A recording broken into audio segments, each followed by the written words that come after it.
वक्त एक बड़ी खबर आ रही है, आपको बताते हैं दिल्ली ब्लास्ट केस से जुड़ी ये बड़ी खबर है, जहां एनआईए ने दिल्ली से आतंकी उमर के सहयोगी को गिरफ्तार कर लिया है। आमिर राशिद अली कश्मीर का रहने वाला है।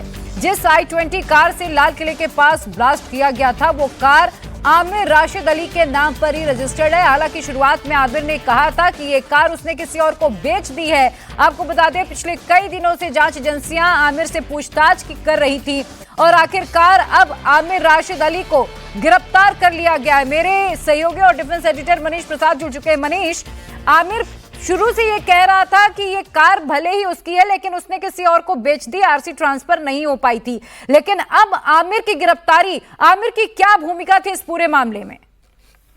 प्रिया, ये अभी तक की सबसे बड़ी गिरफ्तारी है रेड फोर्ट ब्लास्ट के मामले में।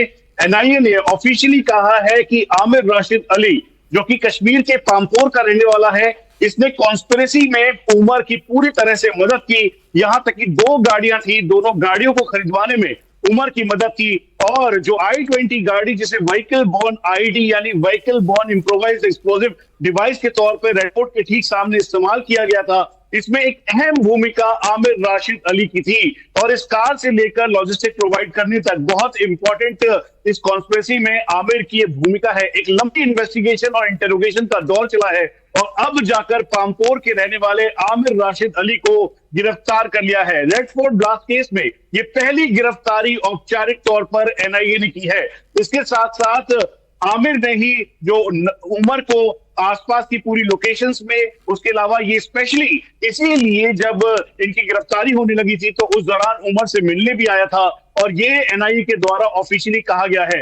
अब ज्वाइंट इन्वेस्टिगेशन किया जा रहा है आमिर का की एनआईए, उसके अलावा जम्मू कश्मीर पुलिस, दिल्ली पुलिस की स्पेशल सेल, यहां तक कि हरियाणा पुलिस ने भी एक लंबी पूछताछ की है।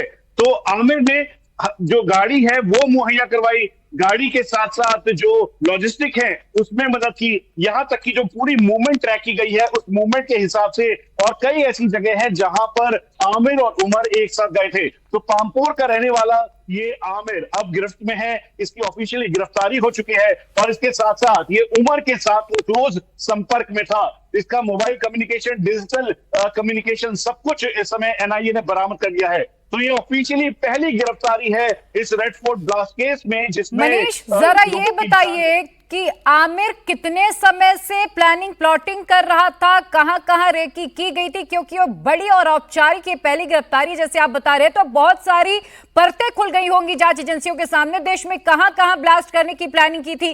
क्या कोई और भी जानकारी आमिर से मिली है? और ये कितनी बड़ी आप कह सकते हैं सफलता है जांच एजेंसियों के लिए? आमिर का पकड़ा जाना कितना जरूरी था?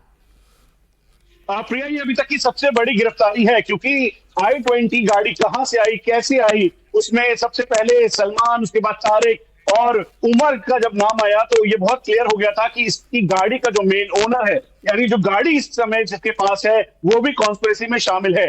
और इसीलिए रेड फोर्ट ब्लास्ट के बाद जो गाड़ी का ओनर और उसके अलावा जो लॉजिस्टिक प्रोवाइड करने वाले, यानी उमर को रैकी करने के साथ साथ चाहे नूह हो या फिर उसके अलावा गुड़गांव या उसके आसपास के एरिया जहां से एनपीके फर्टिलाइजर, बिल्कुल कई एरिया ऐसे थे जो हाई प्रोफाइल इलाके थे, उनकी रेकी की गई थी, भीड़ भाड़ वाली जगहों को निशाना बनाना था। लेकिन अपनी जो आतंकी साजिश है उसमें कामयाब होते, उससे पहले ही आपको बता दें, एक ब्लास्ट होता है, एक पैनिक अटैक होता है और उसके बाद सारी साजिश नाकाम हो जाती है। उससे पहले भी कई गिरफ्तारियां हो चुकी थी। बहुत शुक्रिया आपका मनीष, तमाम जानकारी के लिए। और